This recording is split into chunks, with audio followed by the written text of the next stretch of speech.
What's up, everybody? My name is Daniel Unmanageable, and this is Hard Knocks Talks. Tonight's show is brought to you in part by Prairie Sky Recovery Center, Prairie Harm Reduction, the Newly Institute, the Elizabeth Fry Society of Saskatchewan, Thorpe Recovery Center, Living Free, Counseling and Healing, and Chrism Prairies. Tonight we're going to do something a little bit different. We have the Human Resources Manager of Northern Strands, Colleen Spence, to introduce our guest. Where is she? Hello, Colleen. How are you? I'm good, Danny. How are you? I'm doing well. You're looking good. You're got your shoes put away and everything. We had a moment there. But my friend, you would like to introduce tonight's guest, so the floor is yours. Thanks, Danny. You know, it's a real honor to be here tonight with Danny and Paul. So thank you, Danny, on behalf of Northern Strands for inviting us to participate in this event. We're very proud of Paul, and I just want to say I've known Paul for almost 8 years. We've worked together. His journey is his, and we're just so proud of him, and we know that he's done some really hard things, and we're really honored to be a part of this with him tonight. So you guys are going to meet him very shortly, right after this.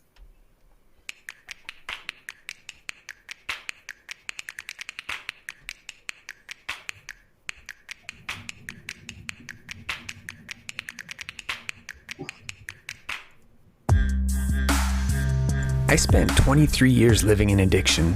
16 of those years I worked as a Red Seal tradesperson in Saskatchewan and Northern Alberta. During that time, I made many mistakes and took more than a few hard knocks. I went from tradesman to business owner to hiding from gang members and dumpster diving. But with that lived experience, I've decided to try and make a change. I've dedicated my life to raising awareness and promoting change in the fields of substance use and psychological health and safety. So join me and my guests as we take off the blinders around mental health in our communities and at work and shine a light on what's working and what's not working in the fields of mental health and occupational health and safety. I'm Daniel Unmanageable, and I'll be your host, and this is Hard Knocks Talks.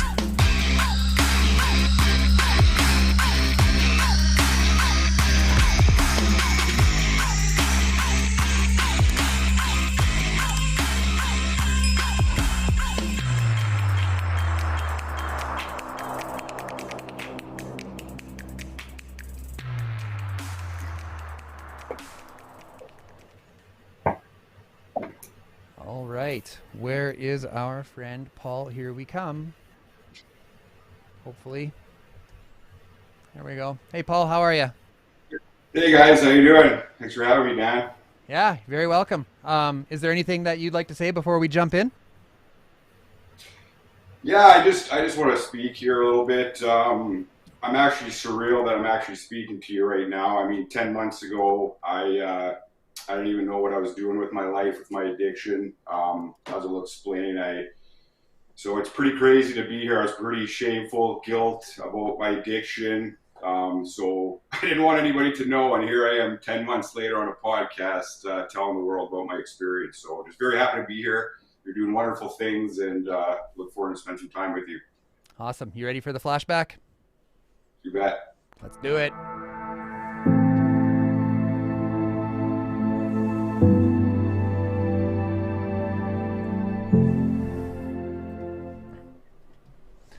Okay, where to start? So, you grew up in Saskatoon. Tell us, what was it like growing up? Yeah, I grew up in Saskatoon. I'm 38 years old. I've been here for 30 years of my life. I grew up in the north end of Saskatoon. I went to Bishop James Mahoney High School. A lot of good times here. Met a lot of good friends. I grew up wonderful parents. So yeah, just a lot of good times. Grew up in Saskatoon. I guess that's where my good times and addiction and drinking took off, I guess. So Mm-hmm. Was there What was it like growing up in the home? Like, was there drinking in the home? No, not really. My dad and mom like to drink a little bit, but no, there was no alcohol problem. I mean, it was actually tough to steal booze from him sometimes because I didn't drink a lot, but I tried, I did it. But yeah, no, not a lot of alcoholism in my house. No. Uh-huh. So your parents were together growing up? Yeah, my parents have been happily married for a lot of years. I shouldn't say the exact date, but I'm a little nervous, so I don't. But yeah, they've been happily married for a lot of years. Yeah. How was school? Did you make friends easy? Yes, I made friends quite easily. Definitely like to be the class clown. That was an issue with me too. I cared what more people thought about me than what I actually thought about myself. I was more about making people happy than what I thought about myself. And I mean that really started. So yeah, definitely made friends easy for sure. Yeah. Were you a sports player? Yeah, sports player. I got a little picture here when I was younger. Played some baseball, so love to play baseball. Love to Throw it up sports, again. So throw it up again. What's that? Sorry, we didn't get a good view at it. Let's see it again. Oh, sorry. Just my baseball pitcher. Wow, not everybody gets their own baseball card. No, that was one of those players. But no, I love sports. Play hockey all the time, so really enjoyed sports. Really in recovery, sports is a big part of playing sports and stuff like that. So yeah, I'm a really big sports guy. Yeah. Yeah. How old were you the first time you got loaded? The first time I really got loaded, I was grade 8. I went home with a friend at lunchtime and got pretty loaded and went back to school. I'll never forget it. Thought I was going to get caught. But yeah, I wasn't an early drinker like some people, But yeah, grade 8 was my first real drinking times. Okay, so you just sort of glazed over this time. You went home at lunch, you said, and you got drunk and you came back to school. So you can't just be like, yeah, I just did that, and like tell us a little bit about that. Like, how did what came through your head that like let's go get loaded for the first time at lunch? I just went back with a buddy to home for lunch, and it was spontaneous. Found some liquor, and hey, let's have some drinks. And obviously, when you're that age, just having a couple of drinks doesn't take long to get totally drunk, right? So, went back to school. Little scared going to get caught. Teacher had some, ideas. I guess I was worried. Yeah. Never really said anything, and I never did it again for elementary school. High school is a different story. So when after you got drunk the first time, was it like did it immediately turn into an obsession? Were you like all in right away, or did it take time to progress? It took time to progress. I mean, as I'll talk, there was things in my life like everybody has that you don't want to feel those feelings, so you turn to drugs and alcohol. I guess that was my doing, but no, I liked it. It was fun, right? Like just like everything when you started, it was fun. It was a good time. It made you happy, or made you the life of the party. It done all that. So I just my relationship with alcohol at the start was fantastic. Just have a good time. Yeah. Yeah. Well, it's fun for a while. I mean, I had fun for a while. I had some great times drinking. Definitely. Yeah. So, and then you started smoking weed too, right? How old were you when you started smoking weed? Grade 7, I guess. Yeah, I smoked a lot of weed, a lot of marijuana. That was my sort of calm down thing. Always, I didn't really realize it until recovery, but I definitely got mental anxiety. So my mind's always thinking like, hey, where's your wallet? Did you lock your car and stuff? So like it shut my mind off. It did, and I really liked it. I mean, I did. So I started, and in high school it was easier to get marijuana than it was to get alcohol, right? Like starting up, I could easily play pot than it was to get alcohol. You had to get somebody to pull for you, I guess. Oh yeah, so, and that wasn't free. No, that wasn't free, right? You had to give them something, or alcohol or money. But yeah, no, pot was definitely a big part of my high school and young adult life. Yeah. Mm-hmm. So you were 16 and you suffered a pretty serious loss. Tell us about that. I did, yes. I definitely told you about it. Yeah, I lost my best friend. to a very bad car accident. It's something that I never really dealt with for a long time. You know, I didn't go to a party that he was at. It was a show at the on the riverbank there, and I didn't go. I know he drank and we did pot all the time, so you know I know he was definitely impaired when he was driving.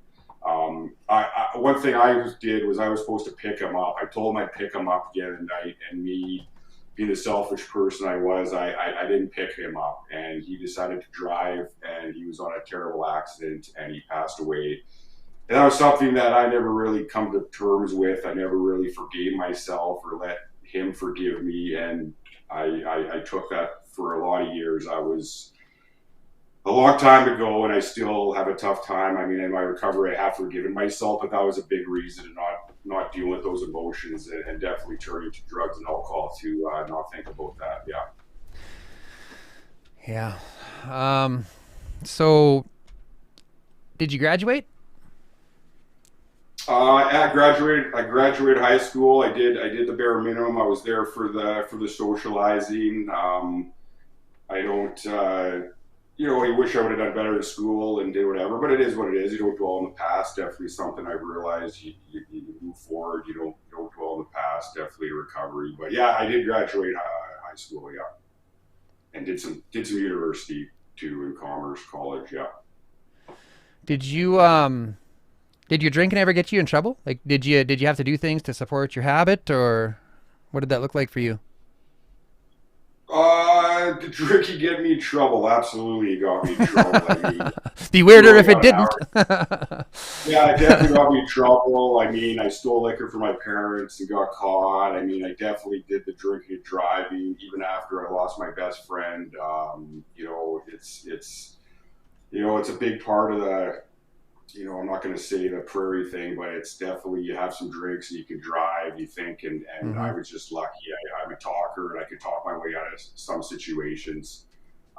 Doing that, I'm not happy about it. But yeah, definitely drinking got me into some trouble. Nothing big trouble, nothing crazy trouble, like not getting arrested or nothing like that. But Hmm. probably should have. I did talk my way out of some situations. So, you went to China. How did that come to be? Yeah, How did you end up in China? yeah, so I went to China. I worked at a gas station south of the city, and I met a girl that I was working with, and she was going to break up with me. I was like, this comes out of nowhere. I thought we were doing well, and she decided to go to China. I'm like, go to China, like talk to you later, sort of. So anyway, I slept on it. I woke up the next morning, I called her. I said, when do we go to China? She's I like, want to go what? to I'm like, China. yeah, Yeah. I'll go to China. Big opportunity. So we went there to teach English. So we booked our flights for the Guangdong province of China, and we were going to go. And then I actually got my girlfriend pregnant before we went, and that sort of threw a corkscrew and stuff. So, anyways, she ended up we were going to have an abortion, and next thing she had a miscarriage, and that's something too that I never really emotionally thought about or I'm sorry. digested and all that Yeah. kind of stuff. Yeah. It's something that happened, and I just didn't. I was so young. I would have been 21 at the time, and then she had a miscarriage, and we booked a new flight, and we were off to China. I was there for about a year and a half. I did some traveling in Asia, but yeah, definitely teaching English in real China. Definitely has some pros and cons, I would say. Yeah. Hmm. So did you realize at the time that you were like on the run from yourself? Like, surely the miscarriage must have. Did it affect your drinking? Absolutely, it did. I mean, yeah, definitely. My friend passed away, a miscarriage, just things that happen in life. But yeah, those two big things I never really thought about. I never really dealt with, and it definitely hit it with drinking and pot use. Obviously, in China, drinking is 50 cents for a big beer, and I definitely took advantage of that. Hmm. Obviously, alcoholism there isn't the biggest thing, so you can walk around and do that. But everybody drinks there, so I definitely drink a lot in China. Is when my alcoholism, I would say, started to take big shape in my life. Was there a lot of alcoholism in China? Like, did you see a lot of it? Because it's everywhere in China. You walk down, like you're saying, you walk down the street. No, it's not like here. It's really not. That's why they let everybody walk around and do stuff. It's really not that big. Like, you can buy it everywhere, do everything, but no, they're not really huge drinkers. I mean, they'll go out and do stuff, but no, it's not like it is here where it really is. And there's bars just, every other street, but it's really not the biggest issue over there. So me coming there and having, enough wanting to drink lots, I sort of, fit in, I would say, in the culture and that, but yeah. And you had a few experiences over there that were pretty negative. Tell us about the sweatshop you visited. Yeah, I don't mean to laugh, but yeah, I for some reason found out there were sweatshops near my city I lived in, and I really wanted to go. I met some people there. A guy told me that no Westerners can go there. I really wanted to go. I pushed my cause to go. I was taken to a sweatshop, 2 of them, and I hate getting into it, but long story short, I never saw this guy again.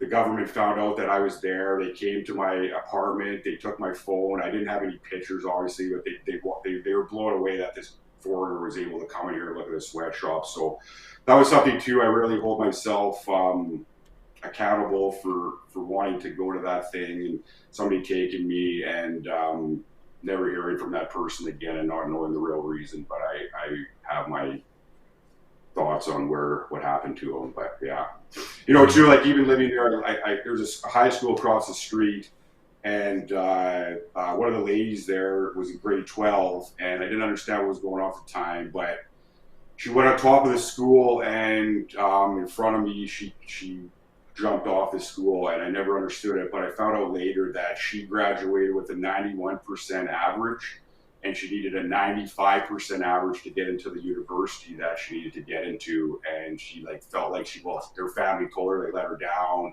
She wasn't going to get the job. She needed to support the family, and that was a decision that she took. And I'm just not even comprehending that at the time. Like, why would somebody do that? You graduated with an awesome mark, you got honors, but it wasn't enough to get into the prestige high school that her family wanted to get into. It's just way different over there, and you're so young, and you're just really not understanding the whole what's going on. But yeah, that's China. And you witnessed that. I did, yes. Wow. Over a long time, yeah. So a lot of things in China that you just don't comprehend and process till you come back to a wonderful country like Canada, and you understand and just thankful. First thing I did when I landed in Canada was I kissed the ground, and I hate winters, but I'll put up with winters, man. It's really not funny, but it's I love winter now. No. It's kind of. So did you get into hard drugs over there? Yeah, I was doing a little bit of coke before I left. I went to a nightclub, and people were doing this white powder off mirrors, and there was a language barrier, obviously, and I thought it was cocaine, but it ended up being ice, and I did a couple lines of it, and it was very not a good experience, I would say. So, but yes, there's a lot of corrupt over there, so actually the police were in on this drug nightclub, and they all knew about it. So but anyways, yes, I did some hard drugs, and it was the only ever time I did ice in my whole life. It actually turned me off, which I'm very thankful for, that I never really got into that. Yeah. So, and then your transition back to Canada. How long were you in China? I taught in China for a year and a half, and then I traveled around to Thailand, and I saw some buddies in Taiwan for about 2.5 months after that. So, was it tough? Was it tough, transitioning back into Canadian culture? I mean, you said you were glad to be back, but I mean, how was it in the weeks coming back? Yeah, it was tough. It was tough. Thankful to see her, thankful to see family, thankful to see friends, but it was made me really appreciate this country, this awesome country we live in. It really did, and I'm very thankful for being born and raised here and being able to live here. But it was tough. I went to school, I guess, right after. I started commerce at the U of S right after. So I guess that was a good little transition that it gave me to get to go to school and sort of continue my life back here. But yeah. So and that's where you were introduced to cocaine. Heavily cocaine, yes. I did a little bit of cocaine before I left, but I was heavily into cocaine in my university years and later on in life working. But yes, that's when I was very introduced to cocaine. Yeah. Mm-hmm. And you liked it? It was good? Yeah, I loved it. Obviously, I wouldn't be speaking about addictions if I didn't like it. But yes, I like it. Later, I got really into the scene of coke in the coke world. I got with dealers. I got into some bad situations, and then about 3 years ago, I was introduced to crack cocaine, and I remember being like, what's this crack? Crack is whack. Don't try it. Yeah. But I took that step, and I did crack, and that's when my life and my addiction really took a turn for the worse. And it's something that I really regret, but it is what it is. And yes, that's. So, did you finish college? Because you got into the workforce after college, right? Did you complete? No, I was a few classes, whatever. I actually went and got a job at Northern Strands, and it was just supposed to be a summer. It was supposed to be a summer job. I was going to take it for the summer and go back to school. But I really liked Northern Strands. I really liked the opportunities they gave me, and I continued my path down Northern Strands, and I've been there for 13, 14 years now. So, yeah. So no, I never completely finished. No. So, what were some of your roles at work? Like just starting out? Yeah, so I started at the bottom. I started inside sales. Was basically it. I got to know it. We deal a lot with a lot of different industries that really interest me. One of the big things we deal with is the mining industry, which I absolutely love. So I started in inside sales, and then sort of moved my way up in the company as opportunities and our growth of our company progressed. Mm-hmm. Where was I here? Were you seeing any red flags? Like, was your using continuing on through here? Like, was it affecting your work? Yeah, I was missing work sometimes. I wasn't there mentally. I mean, I was a really high functioning alcoholic / addict. So I could try to do what I want, but mentally I know I wasn't there. I know I wasn't bringing my best self, my best Paul to the work every day. But I would miss some work. I was sketchy with work a little bit. I'd have excuses. It was living a lie. I didn't like it, but it definitely was affecting my work for sure. It would be crazy to say otherwise. Mm-hmm. So did your coworkers know, or were you pretty good at keeping secrets, or? I mean, I was pretty good at keeping secrets. I mean, maybe my drinking, but yeah, I was pretty good. I don't think there was a lot of red flags besides me missing work, but I like to say that I can't speak for them. They probably was a lot of red flags. I'm going to be naive and say, no, I did the best I'm hiding it, but there probably was a lot of red flags with me and my work for sure. Mm-hmm. Was your job ever threatened due to performance?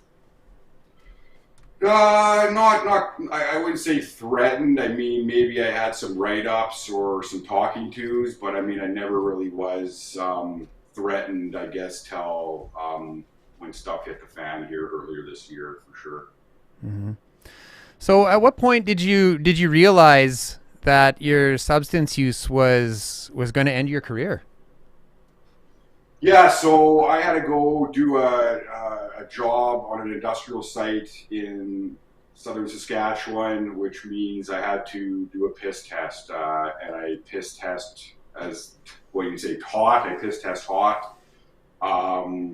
I basically did it on a Wednesday. I knew the time that I sort of had to do it too, because I was the one that sort of booked all this and knew it. So I couldn't even actually go the time period without doing coke and crack and stuff to test. So I thought I could go 5 days. I remember looking on the internet saying, what the timelines are for not testing positive as I've done. So Pounding water. Days, great. Yeah, water. Oh I yeah. thought about doing it all, but so I got tested on a Wednesday. I had to go to site on Monday, and I get a call from the drug testers there saying that I tested positive for cocaine on a Saturday, and I had to go to site on work to site on a Monday. So that obviously got brought up within the company. Colleen was obviously aware of that, and obviously I knew things were going to get interesting. I knew how to talk, so I made every excuse. So I don't, I got in my system on a weekend. I don't know. I don't even remember my excuse. Maybe Colleen could say, but it was BS. I mean, it was terrible. But being the guy that gave me the benefit of the doubt, and I had to get tested again, and again I tested positive for cocaine. Actually, before I actually got the positive, I knew that I was not a happy person with my life. I knew I looked myself in the mirror. I didn't like who I was. I actually remember the day before I went in Colleen's office, I had a lot of guilt and shame, and I was the type of guy that people really, I thought, looked up to. I had it all together. I don't know how I'm going to say this or whatever. I wish I asked for help a lot longer before that, but I never did. I was too ashamed, and I actually took my dog and my car, and I drove around the outskirts of Saskatoon looking for the biggest semi to drive into. It hurts to even say that, like, to be in that mindset I was. This is 10 months ago. And, to be in that position and think, I don't want to be in this life anymore. Anyways, I found a semi, and I looked in my rearview mirror, and I saw my dog, Kobe, and I was like, this is no way to go. And sorry, it's just tough to talk about, but I drove home, thought about what I was going to do, and I said I need help. So I drove the next morning. The first thing in the morning, I drove to Colleen's office, and I confessed everything. I said I need help. I am not right mentally. I have an issue, and I want to get better. Okay. Let's hear from Colleen. Colleen, why don't you tell us a little bit about that day from your perspective? Oh, hang on a sec. Hang on. I messed up. Let's try that again. Okay. Listening to Paul talk now, that's hard. It's hard to hear. That was a tough morning. Paul came into the office, and, he literally looked like hell. And he sat down, and I knew about the test results that had come in, and I knew with the first test result the level of denial that he was in, because he denied and denied and denied that he didn't use coke. And to be honest, I didn't believe him at that point. And then we did the second test, and that came back. But when he walked into my office that morning, it was a Friday morning, and when he laid everything out there, it was heart-wrenching. And I've worked with Paul, like I said, for almost the last 8 years. And to hear the level of despair and pain that he was in was awful. The thing that I'm grateful for is, there's a few things I'm grateful for. I'm grateful that he had the courage to come, first of all, and tell me what was truly going on. And from an employer perspective, and representing Northern Strands, I'm grateful. This is going to sound kind of strange, but I'm grateful that we actually had a policy. We have a policy, and I think it's important for all employers to understand. You have to have a policy, because when you're in those situations, sometimes you get emotional, and you're not sure what to do. But when you have a policy to follow, you can start there. And so we started talking about what the steps were going to be that Paul would need to follow so that we could help him. And that's what we did. We talked about what to do next. And, you know, I'm grateful for that part. I'm mostly obviously grateful that Paul had the courage to come and meet with me that morning. Even when he left my office that morning, I made him promise to tell me when he reached his parents' house. And I also made him give me his dad's number, because I needed to make sure that that's where he went, because of where he was emotionally in that moment. I was worried for him to leave my office. But the fact that he came with that type of courage and that level of vulnerability to speak with me, and was asking for help, and I was able to look at our, you know, the policy. I know that sounds cold, but I knew the steps, right? We needed to get him to see a doctor. We needed to get him to talk to a substance abuse professional. We needed to start a process to get him into a better state of mind. And so that's what we did. And he did go straight to his parents and stayed in contact, and we just started working the process because he was willing to do that. So I'm extraordinarily grateful for that. So there was 2 drug tests then. What did the second drug test come after he had come and met with you, or was it before? Paul, you can speak to this too, I suppose. Yeah. It was after. I knew what it was going to be. I mean, it was after. The second test was the results. I did it before I talked to Colleen, but I knew what the results were going to be. And, you know, I think about that time, and I think that, you know, I was put in a corner. I wish I would ask for help earlier. That's why, if anybody's listening to this, don't get as far as I did. It was terrible. There's help out there. But yeah, it was after. The results came in after. Yeah. Okay, Colleen, is there anything else you'd like to say before we move forward? Well, I mean, I can't stress enough the courage that it took for Paul to come and to be willing to talk to me. You know, okay, when we could have had our suspicions about where he was at, but we couldn't force him to disclose how, you know, the truth. So I'm really grateful for that moment that he made that decision. So awesome. Well, we are going to take a very quick break. Colleen, we will let you off the screen for a few moments and we will be right back.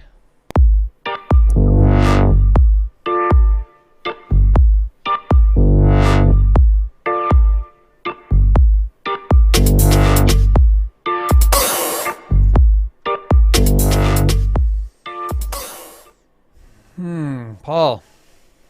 Okay, so met with Colleen, another drug test, and then off to treatment you went. Actually, you met with a substance abuse professional. How was that experience? You know, I think about that a lot. You know, I haven't reached out to her. Her name's Brenda. I have to reach out to her. I really do. I lied to start with. You know, like I said, I was put in a corner, but I lied. I thought I could still do it by myself. Like, I thought the last 10, 15 years of my life, I thought I could do it by myself, like every addict thinks, right? I don't need help. I don't want people to know my story. I can do this. So I lied to try to not go. But then I got honest and said, yeah, I gotta go. I gotta go to a recovery center. So yeah, I met with her, and she recommended a place called Possibilities Recovery Center, and I started attending program there. And that was the agreement I had with Northern Strands, that I had to be actively going to that. Obviously, you get drug tests all the time, so you got to be piss testing clean and just, obviously going and doing what they're asking. And that was my start, my recovery. Where's Possibilities located? Possibilities is located in Saskatoon, Saskatchewan, the north end of Thatcher there. And I have nothing but amazing things to say about that place. Ran by a lady, Kayla, and a fellow named Tanner, and I just absolutely have amazing, I can't say enough good things about Possibilities Recovery Center. Both friends of mine. Yeah. What else was I going to say?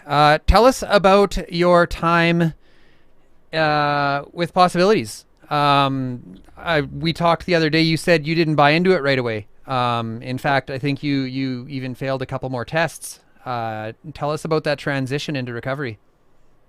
Yeah, absolutely. I didn't know what to expect. I mean, every listing, the hardest thing to do is ask you for help for sure. The second hardest is actually going to recovery and opening that door. I'll never forget that day. I stood outside I sat in my car in the parking lot, and I took deep breaths, and I just was like, I can't believe this is where my life is at right now. But this is what I got to do to get healthy again.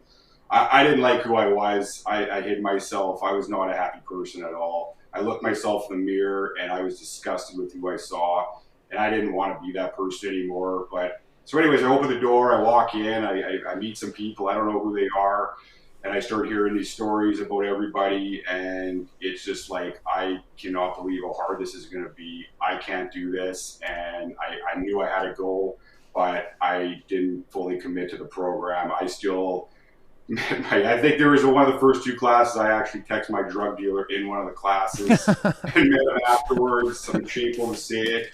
But I totally wasn't. I piss test hot, dirty, whatever you want to say, in the first couple of weeks. I don't know. How did they respond to that? Like, how did Possibilities respond to your failing drug tests? Obviously they're not happy about it, but they understand it's a process, right? They understand it. They talk to you, and they're very transparent, and they communicate with you that, hey, what's going on? What made you do this, right? What's your, you're learning this stuff. You're learning your triggers. You're learning your emotions. Like I say, you're getting into recovery, and you're actually feeling your feelings, and you're dealing with this stuff, like I said, in my past life that I've never dealt with before, why I was abusing drugs and alcohol. So they understand how big it is. So yeah, they just talk to you, communicate, and they really, you can do this, Paul, and I know it's not easy, and you're going to have relapses sometimes. And I don't know, something after just a certain period there, I just said, I wasn't there for myself, and in recovery, you need to be there and do it for yourself. Yes, I have family. I have loving friends and family. I have my wonderful work, but that kept me. But I didn't want to do it for myself, and I did it. I wanted to not be that person anymore. So it really took me that I wanted to be clean and sober for myself and have a better life. And once I really committed to that, that's when I really started succeeding in the program. Yeah. And it honestly took me a while. Actually, it took me a while to get to piss clean, because I had so much coke in my body that it took, I think, 3 weeks, a month before I finally did. No way. And that's a lot of coke, man. I did a lot of coke and crack. Yes. Yes. I keep it. My first ever clean one, and it sounds pathetic. No, it doesn't. No, it does not.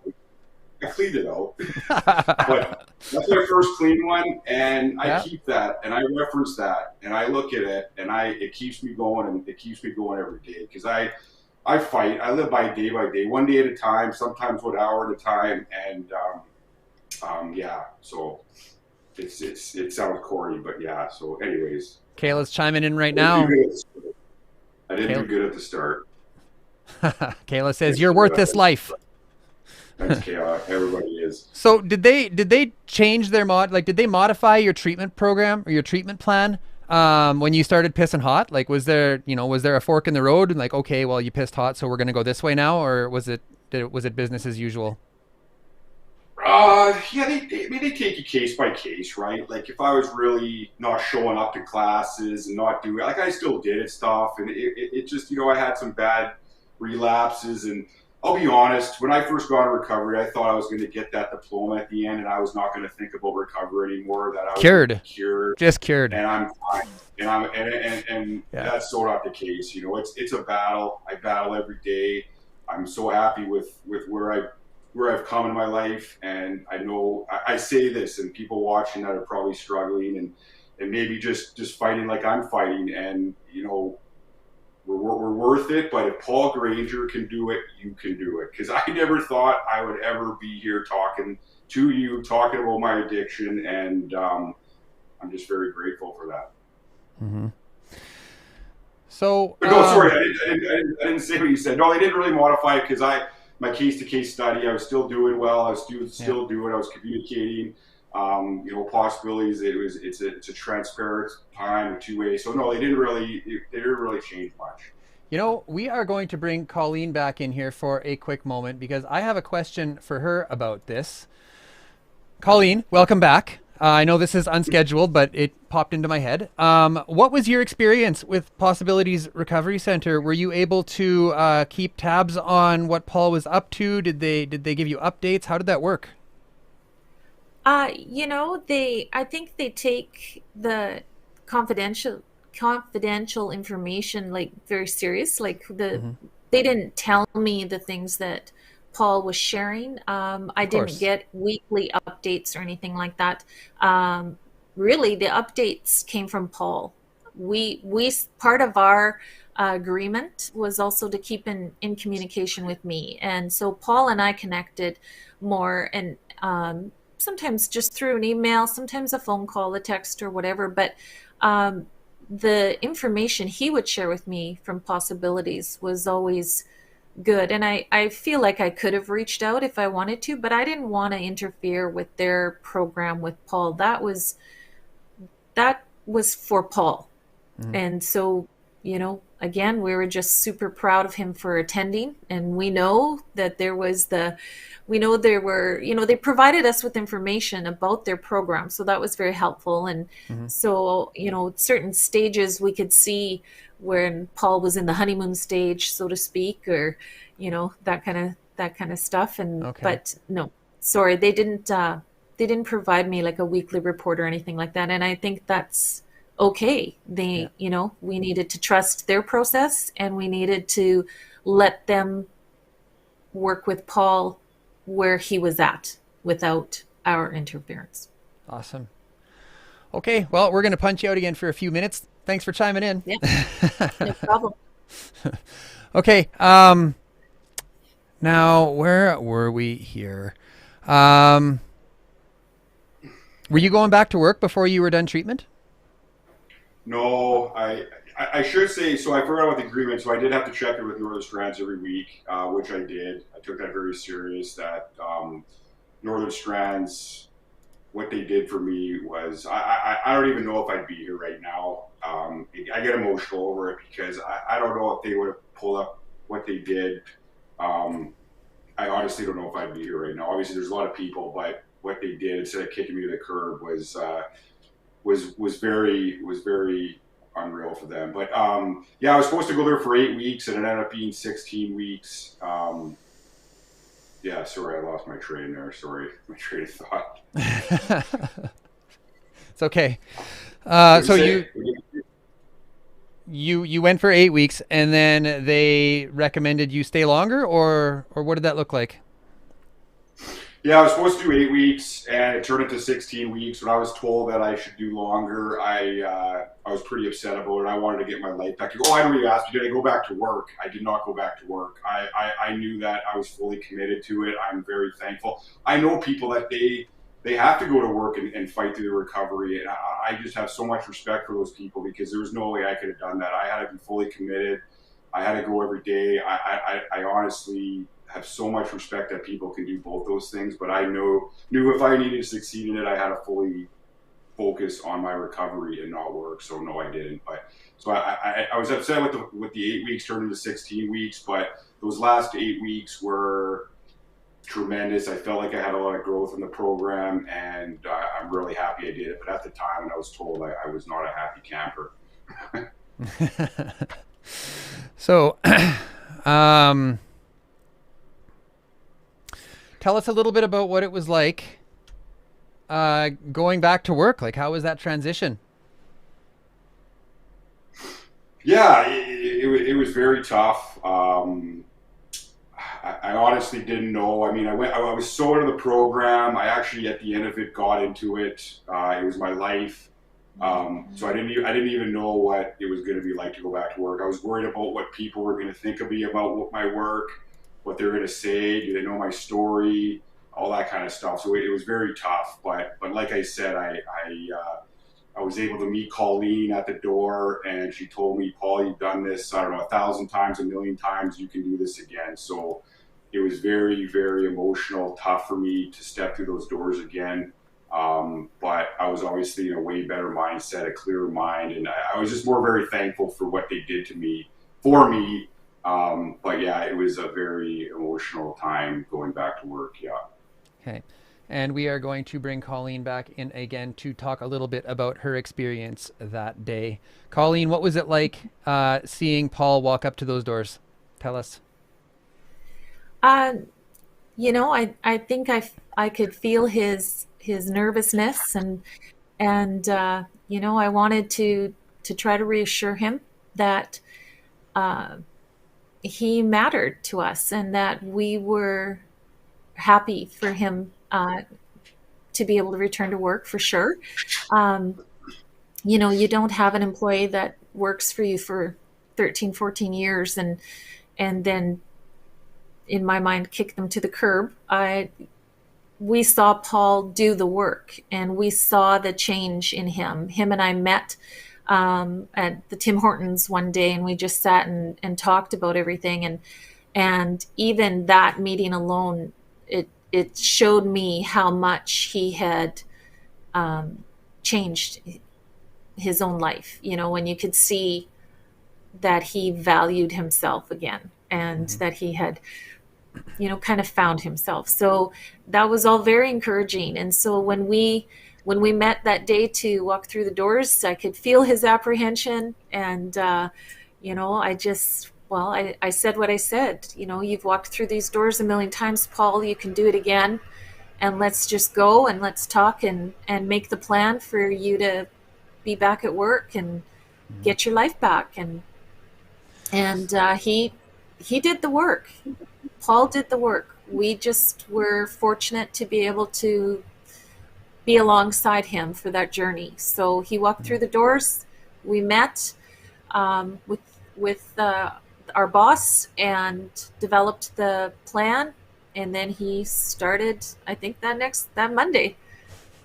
I think we met on the Friday, and then you started back on the Monday. So, you know what? I think it was just that first initial sit down and talk about it. You could kind of see the relief through Paul when we were able to have that conversation. And I'm sure that he was still nervous, but when he talks about how he worried about what other people thought, and I remember another conversation him and I had where I said, you know, your story is your story. You get to own your story. You don't have to tell your story to anybody but to whom you choose. So you get to own it. And he's been so brave and deciding that it's okay for him to share his story with people. So it's awesome. He's doing great. Sorry, Kayla from Possibilities chiming in. Paul, she is saying Paul is such an inspiration for the new members of our program. Before we move into that, though, so you met with Paul before he came to work at a Tim Hortons. Paul, how was that for you? Meeting with Colleen, did that ease the transition? Yeah, I call Colleen my work mother. I have a really good bond with Colleen. It's not like a typical employee HR person. I have to say that I've done a lot of stuff with her work-wise, but she's always been there for me even before that. So it was very easy for me to meet her at Tim Hortons, and yes, she really did make me feel more at ease about going back to work and just what I thought people were going to think of me and stuff like that. So yeah, that definitely helped that day for sure. I think we were going to meet for half an hour, and it ended up being like a lot longer than that. So yeah, cool. So What else was I going to say? So Kayla here, she says, "Oh, I guess we'll punch you out for now, Colleen. We'll see you again, though."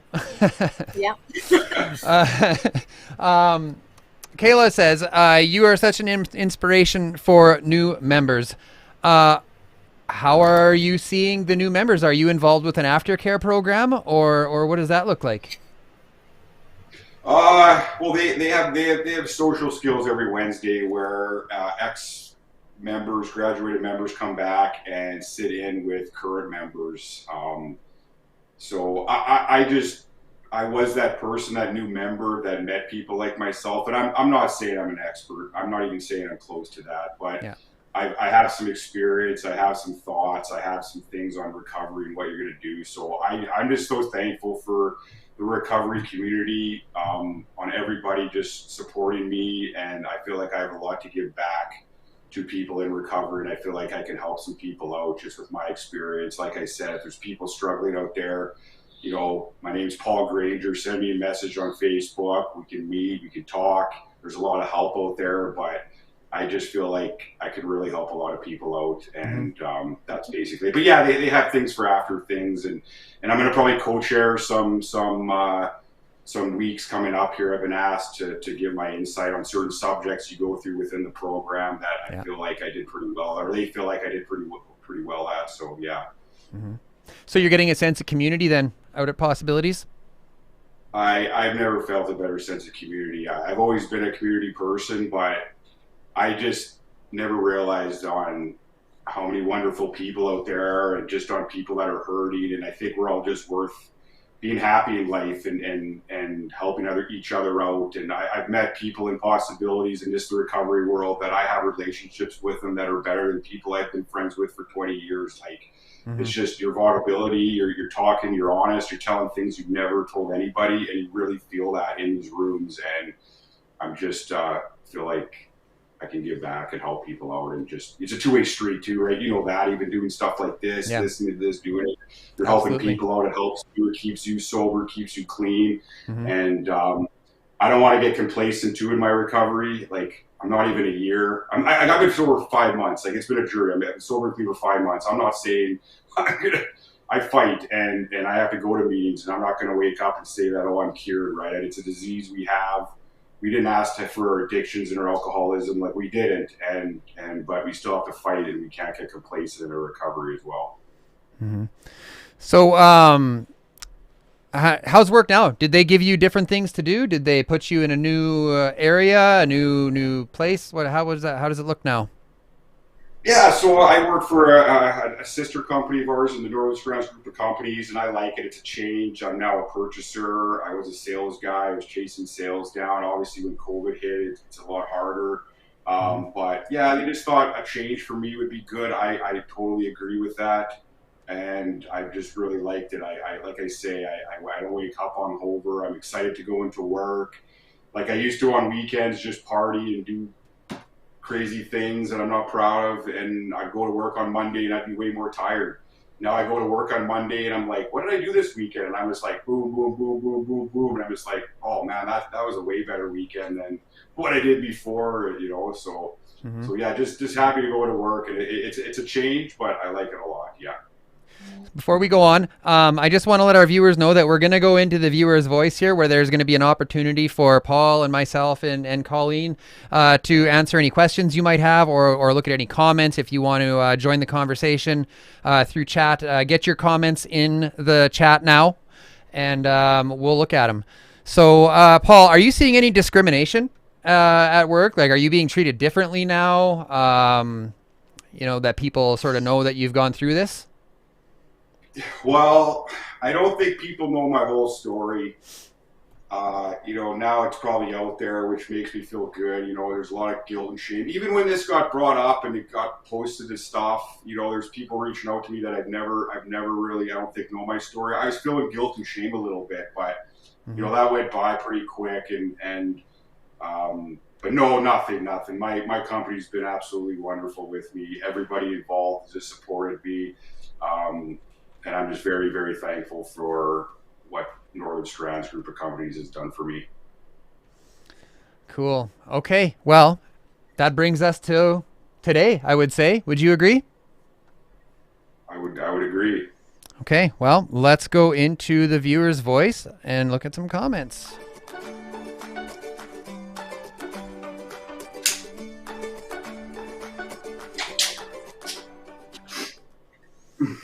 Okay, where is Colleen? Let's bring her back in here. You're muted right now, Colleen. Don't say anything just yet. There we go.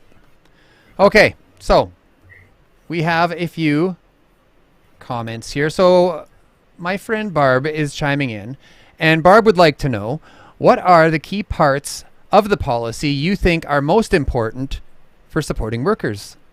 Now, I think either of you can answer that. Well, you can take that one. Yeah, Colleen, I figure you're probably a little more the one. Well, honestly, I mean, I think the most important part is the meeting with the substance abuse professional, and in our policy, that is mandatory. So when an employee does have a non-negative test result, it is mandatory for them to meet with a substance abuse professional. I'm not that professional. I'm HR, so I can't determine whether or not an employee has an addiction or is a recreational user, things like that. So that first step of following that policy is everything to us. And we've been fortunate to be working with an SAP, the only one that I've worked with in my almost 8 years, and she's fantastic, and she's a great support, and is able to connect with the employees that we have had to send. And so yeah, I think that's imperative. So I really can't stress the importance enough for employers to have policies and procedures that they can follow, so that they can provide the right support that's required and get that information. Got another comment coming in. My friend Terry says, I think it's incredible as a company you were there and able to help. That policy is life-changing and life-saving. Terry, I agree. In my own experience, and I'm not going to talk for too long here, but in my own experience, I was fired plenty of times from good companies that simply did not know what to do with me. They saw the behavior that I was displaying and they acted accordingly, and I don't blame them one bit for that. But things are changing, and I'm very, very happy to see this coming to fruition, and you be willing to come and realize this to the public. What else do we got? We've got Barb saying, what's Barb saying? Thank you so much for sharing your experience, Paul. Important perspective. Thanks, Barb. And we have our friend Marie that has been in our community here the past few days. Marie would like to celebrate 9 days clean today. And she has fought very hard for that. We have been chatting with her. Congratulations, Marie, and we're so glad you're here this evening. We've got Donna. Thanks, Donna. Donna says, thank you for sharing your story, Paul, and kudos to Northern Strands for having a policy in place. Colleen, you seem like a great person. Best ever. Thank you. Best ever. Debbie's chiming in. Debbie's saying, thank you so much for sharing your story. Love the idea of employee policy. We love that too. We've got Roseanne. Roseanne saying organizations should be as supportive as yours. Some have these policies, but do not walk the talk. Yeah. And we have Terry once again. Oh, it didn't all fit on the screen, but I can read most of it here. Welcome to the recovery world, Paul. So happy you are here. Question for you. With COVID and all the restrictions in place, can you tell us what you're doing day to day to stay in, what I'm going to say, the moment? What are you doing to survive COVID? Oh, good question. Great question. Well, no, I'd say obviously in recovery, it's important to keep busy. One thing at Possibilities they stressed was a schedule. obviously work is a big thing. Work is great. It keeps my mind busy. I like sports. I got a niece and nephew. My parents live close to me. They become my best friends. So sports is a big thing for me. I play a lot of sports, but keeping busy. I've rediscovered cooking. I love cooking now and reading. I've never read before, obviously, things like that. You rediscover some old habits that you forgot about with your addiction. So definitely keeping busy is important, but I hope that answered your question a little bit. We have a comment from someone you might know, Paul. Brenda Hearn. Brenda says, "Hi, Paul. Not unheard of for people to stay in their denial and not tell the truth. It's part of the disorder. So glad to see you on the other side of this." Brenda, I've wanted to reach out to you. I haven't. It's crazy. The last time I talked to you was a long, long time ago, and I really wanted to reach out to you. I didn't know what to say to you. Obviously, I'm come to terms with everything, so I appreciate everything you did, but I appreciate those comments. Definitely, I think in recovery, honesty is needs to happen. You got to be true with your addiction, what you've done, and you need to be honest with yourself and other people, or you're lying to yourself and you're not going to get far. So I agree with that. Thanks, Brenda. Appreciate you. Kayla's chiming in again. I second this. Kayla says, in order to create positive change, we need to support individuals in the change, not shame and stigmatize people for their disease. And I think we are slowing down here now, but Kyle Lawrence, love you, man. This is good stuff. Keep it up, brother. I feel like you might know Kyle. Do you know Kyle? I do. What's up, Kynes? Thanks for watching, man. Appreciate you too. Love you too, man. Okay. So, that is pretty much it for comments. Colleen, we are going to turn you loose. Thank you so much for joining us tonight. Thank you for representing Northern Strands and coming into the public light about this topic. Is there anything that you'd like to say before you leave us tonight, Colleen? Just thank you so much, Danny, and for inviting me. And thank you, Paul. You're an incredible person. Now I'm going to get emotional. I'm really grateful to have had the opportunity to come and support Paul and to talk about this with everyone. So thank you so much for having me. Take care, Colleen. Thanks, Colleen. Paul, same question, man. Is there anything that you would like to leave us with tonight? You never know who might be listening. Yeah, I'm just going to say I'm very thankful for a lot of things, but I just want to say if you're struggling out there, please reach out. There's a bunch of numbers on the bottom there. If you want to talk to me, please reach out to me. I think, Dan, what you've done with Hard Knocks Talks is just amazing. You're such a community guy. But, I think in this world, we all deserve to be happy.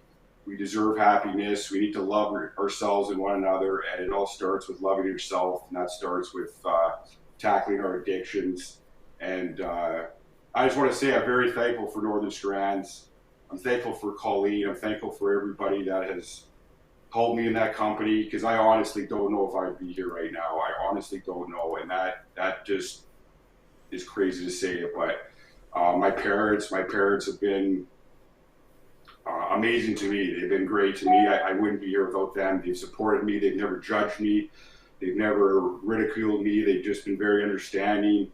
Possibilities has a parent thing that they go to, and it made them understand my addiction, that it's a disease, and I'm just very thankful for my parents. I'm thankful for friends and family that have supported me since this has come out. I'm very thankful for a lot of my friends and family. Possibilities Recovery Center, you guys changed my life. You guys have made me feel my feelings and just be happy with life again. And last but not least, I want to thank my dog, Kobe. Pets are amazing in recovery. I don't even know if I would be here without him. I think I would have done the unthinkable.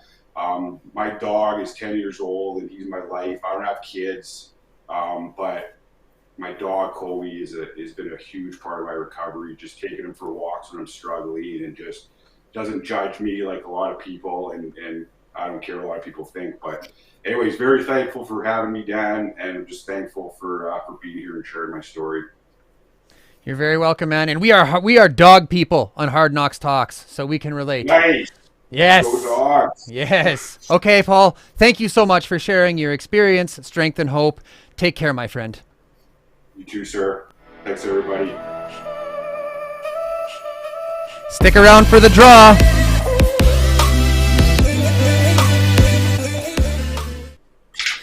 There is power in numbers. If you would like to contribute to ending the stigma around emotional pain, please subscribe to our YouTube channel. Follow us on LinkedIn, Facebook, and Instagram. Like and comment your thoughts on our posts. Let us come together with our lived and living experience as a resource that has the power to engage new thought processes, to promote new ideas, to broaden the spectrum of care, to show the world that we can recover. There is a safer way, and we are here to show you how. Good night.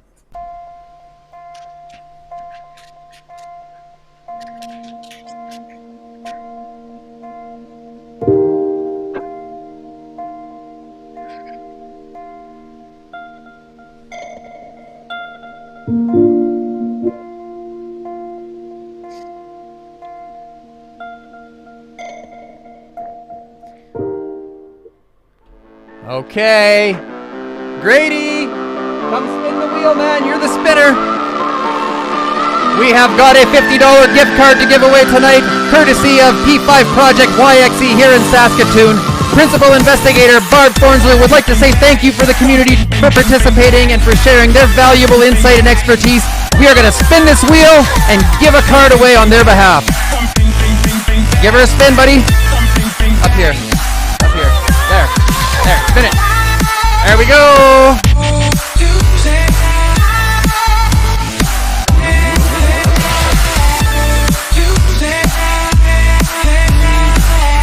Roseanne Morphy, you're the winner. If we forgot anybody on the wheel, I'm sorry. For some reason, I'm not seeing all the comments tonight. I apologize.